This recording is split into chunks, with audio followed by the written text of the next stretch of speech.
बाचस्पति महोदय संक्षिप्त बाचस्पति महोदय मो मान्यवर मंत्री जानापी चाहूँगी आपण कहले 91% मामलार फैसला किंतु 24 नवेम्बर 2025 रे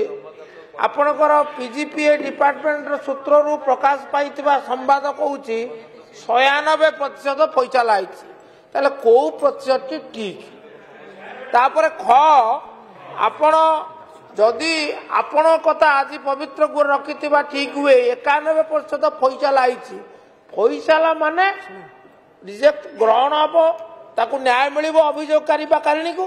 बा खारज हम मु जाना चाहिए पॉजिटिव डिस्पोजल कौथिरे केते प्रतिशत लोकंकु अभियोगकारी को माने तांकर प्रार्थना अनुसार विचार सुविचार करे फल मिली तार समीक्षा करा जायछि कि ताकू कहिबे कि तापरे एटा ग एवं शेष प्रश्न नाई मु आपन को व्यतीत करिबे ग शेष प्रश्न हला जे आपण निर्दिष्ट समय सीमा रखा जाऊ नहीं कहीं आपण निर्देश कर जन जमी पाइनी तुमको जमी दिया दिबो ताले